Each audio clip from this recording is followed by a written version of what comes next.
যে রহিতকরণ বিলটি উত্থাপিত হয়েছে বিবেচনার জন্য, এটি বিচার বিভাগের স্বাধীনতার উপর নগ্ন হস্তক্ষেপ, বিচার বিভাগের স্বাধীনতার চরম লঙ্ঘন। ধন্যবাদ মাননীয় স্পিকার। এখানে একটা বিষয় মনে কনফিউশন আছে। মাননীয় স্বরাষ্ট্রমন্ত্রী যেটা বললেন এটা ফার্স্ট রিডিং না, এটা সেকেন্ড রিডিং মাননীয় স্পিকার। এখানে ৭৮ বিধিতে আপনি 2 মিনিট দিতে বাধ্য না, এটা আপনি যে কোনো সময় আরও টাইম বাড়িয়ে দিতে পারেন। মাননীয় স্পিকার, যে রহিতকরণ বিলটি উত্থাপিত হয়েছে বিবেচনার জন্য, এটি বিচার বিভাগের স্বাধীনতার উপর নগ্ন হস্তক্ষেপ, বিচার বিভাগের স্বাধীনতার চরম লঙ্ঘন, ফ্যাসিবাদী কায়দায় নিম্ন আদালতকে ব্যবহার করে বিরোধী মত দমনের আয়োজন চলছে। মাননীয় স্পিকার, এই বিলটি এখনো পাশ হয়নি, বিবেচনার জন্য উঠেছে।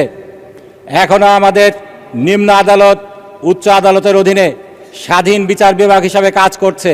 তারপরও আমরা দেখেছি নিম্ন আদালতের বিচারকরা যখন স্বাধীন বিচার বিভাগের পক্ষে অবস্থান নিয়েছে, আইন মন্ত্রণালয় থেকে তাদেরকে শোকজ করা হয়েছে। মাননীয় স্পিকার, তারা আইন মন্ত্রণালয়ের আন্ডারে ম্যাজিস্ট্রেটকে নিম্ন আদালতকে নেওয়ার আগেই যদি এই আচরণ প্রকাশ করতে পারে, মাননীয় স্পিকার, আমরা দেখেছি সেই ফ্যাসিবাদী আমলে কি হয়েছে, অতীতে কি হয়েছে। ম্যাজিস্ট্রেটরা যদি আইন মন্ত্রণালয়ের কথা না শোনে, বিরোধী দল দমনের ক্ষেত্রে তারা যদি অস্বীকার করেছিল, তখন তাদেরকে খাগড়াছড়িতে বদলি করা হতো দিনের নোটিশে, তেঁতুলিয়ায় টেকনাফে বদলি করা হতো। মাননীয় স্পিকার, সেই দিন আবার ফিরে আনার জন্য ষড়যন্ত্র চলছে। মাননীয় স্পিকার, ফ্যাসিবাদের জাতাকলে আমরা সকলে নিষ্পেষিত হয়েছিলাম। মাননীয় স্পিকার, আজকে আবার যদি আমাদেরকে সেই সিস্টেমে নিয়ে যাওয়া হয়, বিচার বিভাগের স্বাধীনতার জন্য শুধু আমরা নয়, সরকার দলীয় অনেক আইনজীবী আছেন, তারাও সংগ্রাম করেছেন। তাদের সেই সংগ্রাম আজকে কোথায় গেল? তারা যদি আজকে চুপ থাকেন, বিচার বিভাগের স্বাধীনতা নিভৃতে কাঁদবে। মাননীয় স্পিকার, এই যে অধ্যাদেশটি আজকে বাতিলের জন্য, রহিত করার জন্য বিল উত্থাপিত হয়েছে মাননীয় স্পিকার, সেই ব্যাপারে হাইকোর্টের একটি রায় রয়েছে। সেই রায় বাস্তবায়নের জন্যই এই অধ্যাদেশটি আনা হয়েছিল। মাননীয় স্পিকার, সেই রায় কি বলা হয়েছিল?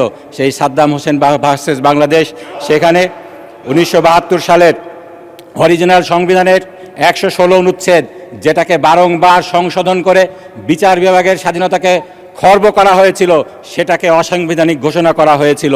এবং সেখানে বলা হয়েছিল 1972 সালের মূল সংবিধান 116 অনুচ্ছেদটি স্বয়ংক্রিয়ভাবে পুনরুজ্জীবিত এবং পুনঃপ্রতিষ্ঠিত, রিভাইভ এবং রিস্টোর্ড হবে। সেখানে মাননীয় স্পিকার কি বলা হয়েছিল? সেখানে বলা হয়েছে বিচার বিভাগের সেবায় নিয়োজিত ব্যক্তি বিচারিক কার্য সম্পাদনকারী ম্যাজিস্ট্রেটের উপর নিয়ন্ত্রণ, যার মধ্যে রয়েছে পদায়ন, পদোন্নতি এবং ছুটি মঞ্জুরের ক্ষমতা এবং শৃঙ্খলা বিধানের ক্ষমতা সুপ্রিম কোর্টের উপর ন্যস্ত থাকবে। এবং সেই রায়ে আরও বলা হয়েছিল বাংলাদেশ জুডিশিয়াল সার্ভিস শৃঙ্খলা বিধিমেলা 2017কে আলট্রা ভাইরাস ঘোষণা করা হলো, কারণ এটি সংবিধানের 116 অনুচ্ছেদ এবং মাজদার হোসেন মামলার যে বিচার বিভাগের স্বাধীনতার কথা বলা হয়েছিল সেটার পরিপন্থী। এখানে আরও বলা হয়েছে 3 মাসের মধ্যে স্বাধীন সেক্রেটারিয়েট, বিচার বিভাগের সেক্রেটারিয়েট প্রতিষ্ঠা করতে হবে। সেই বিচার বিভাগের হাইকোর্টের রায়কে বাস্তবায়ন করার জন্যই এই অধ্যাদেশটি জারি করা হয়েছিল। মাননীয় স্পিকার, সেই অধ্যাদেশ জারি করার পরে এই অধ্যাদেশকে কার্যকর করা হয়েছিল। একটি স্বাধীন সচিবালয় আমরা দেখেছিলাম সুপ্রিম কোর্টে সেদিন প্রতিষ্ঠিত হয়েছিল। মাননীয় আইনমন্ত্রী সেদিন উপস্থিত ছিলেন সেখানে। আজকে তিনি কিভাবে আবার সেটাকে ফিরিয়ে নেওয়ার জন্য, রহিত করার জন্য বিল আনেন, আমাদের বোধগম্য হয় না। মাননীয় স্পিকার, সেই রায় বাস্তবায়িত হয়ে গিয়েছে, সুপ্রিম কোর্ট সচিবালয় প্রতিষ্ঠিত হয়ে গিয়েছে। সেখানে রায়টি স্টে হওয়া কিংবা ডিসমিস হওয়া ছাড়া এটিকে বিলুপ্ত করা, সেই সচিবালয়কে বিলুপ্ত করার জন্য বিল আনা বিচার বিভাগের স্বাধীনতার নগ্ন হস্তক্ষেপ এবং আদালত অবমাননার শামিল। মাননীয় স্পিকার, আমরা এখানে অনেক কথা বলতে পারি, আমাদের ইনডেমনিটি আছে, আমাদের দায় মুক্তি আছে, কিন্তু এ কথা বলার কোনো সুযোগ নেই। আমাদের এই সংবিধান সার্বভৌম, আমরা আদালতের রায় মানতে বাধ্য নই, এমন কথা কিন্তু এই সংসদে বলা হয়েছে। এই কথাটি সম্পূর্ণ অযৌক্তিক এবং অসত্য। এর মাধ্যমে জাতিকে মিসলিড করা হচ্ছে। আমার মাননীয় সংসদ সদস্য জনাব আবুল হাসনাত অনেক কথা বলতে চেয়েছিলেন, তিনি বলতে পারেননি। তারপর মাননীয় যে আইনমন্ত্রীকে সময় দিয়েছেন, তিনি অনেক বিষয়ে মিসলিড করেছেন। যে বিষয়ে এর আগে মিসলিড করা হয়েছে তার একটি ছিল সংবিধানের এই আমাদের সংসদের সার্বভৌমত্ব।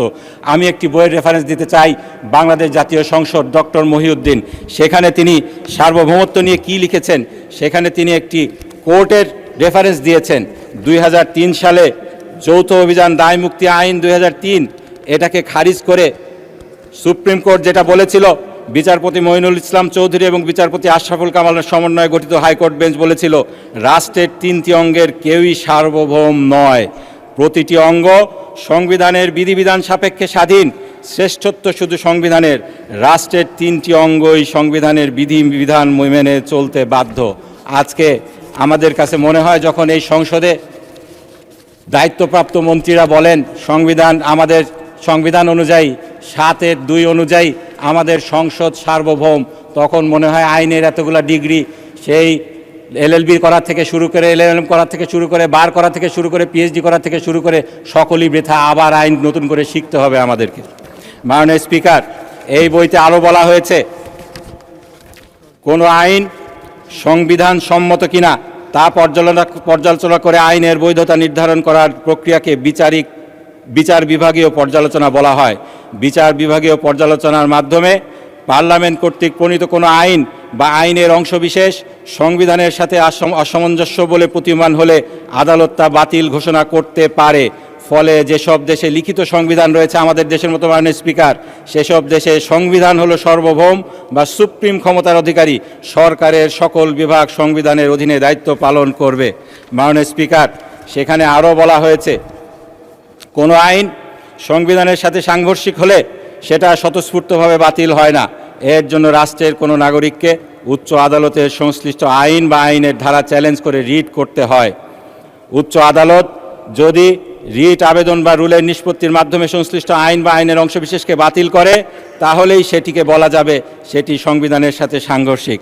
মাননীয় স্পিকার, এই যে রহিতকরণ বিলটি আনা হলো, এখানে আমাদের বিচার বিভাগের উপরে, তাদের স্বাধীনতার উপরে নগ্নভাবে হস্তক্ষেপ করা হয়েছে। এই ব্যাপারে 16 সংশোধনীর মামলায় সুপ্রিম কোর্ট যে কথাগুলো বলেছিল, আমি সে কথাগুলো একটু কোট করতে চাই। মাননীয় স্পিকার, সেখানে বলা হয়েছিল বাংলাদেশের গণপ্রজাতন্ত্রী সংবিধানের কাঠামোর অধীনে রাষ্ট্রের 3টি অঙ্গ সংসদ, নির্বাহী ও বিচার বিভাগ সমান গুরুত্ব এবং মর্যাদার অধিকারী। কোনো অঙ্গই কোনোটির অধীনস্থ নয়, কিন্তু 16 সংশোধনীর মাধ্যমে বিচার বিভাগকে অন্যান্য অঙ্গের অধীনস্থ করার চেষ্টা করা হয়েছে, যা স্বয়ংক্রিয়ভাবেই ইপসো ফ্যাক্টো অর্থাৎ অসাংবিধানিক, একই সাথে অনাকাঙ্ক্ষিত এবং অগ্রহণযোগ্য। মাননীয় স্পিকার, এই যে রহিতকরণ বিলটি করা হলো, যেই বিলের মাধ্যমে সংবিধানের 116 অনুচ্ছেদ, যেটা স্বয়ংক্রিয়ভাবে পুনঃপ্রতিষ্ঠিত হয়েছে, যেখানে আমাদের সর্বোচ্চ আদালতকে নিম্ন আদালতের শৃঙ্খলা বিধানের দায়িত্ব দেওয়া হয়েছে, সেটাকে ডিফাই করে যে নতুন রহিতকরণ বিল করা হচ্ছে, নিচের কোর্টের শৃঙ্খলা বিধানের দায়িত্ব আবার আইন মন্ত্রণালয়ের আন্ডারে দিয়ে দেওয়া হচ্ছে, এই বিষয়টি সম্পূর্ণভাবে অসাংবিধানিক এই 16 সংশোধনীর রায়ের মাধ্যমে। সুতরাং এটাকে কোনোভাবেই মাননীয় স্পিকার পাশ করা যাবে না। এই বিষয়ে আপনার একটি ক্ষমতা রয়েছে মাননীয় স্পিকার, এই সংসদের একটি ক্ষমতা রয়েছে, জনমত যাচাইয়ের জন্য আপনারা 77 বিধি মতো দিতে পারেন। এখনও 2 দিন সময় রয়েছে। উন্নতর প্রযুক্তির মাধ্যমে আমরা অনলাইনের মাধ্যমে, ফেসবুকের মাধ্যমে এই বিষয়ে জনমত নিতে পারি। আপনারা যদি এতই কনসার্ন হয়, বিষয়টিতে জনমত যাচাই করে দেখুন জনগণ কি বলে। মাননীয় স্পিকার, এইরকম নজির কিন্তু আগেও রয়েছে। আপনি 5ম জাতীয় সংসদে ছিলেন, সেই সময় যেই 12তম সংশোধনীর বিলটি আনা হয়েছিল, সেই বিলটিকে কিন্তু জনমত যাচাইয়ের জন্য দিয়ে দেওয়া হয়েছিল।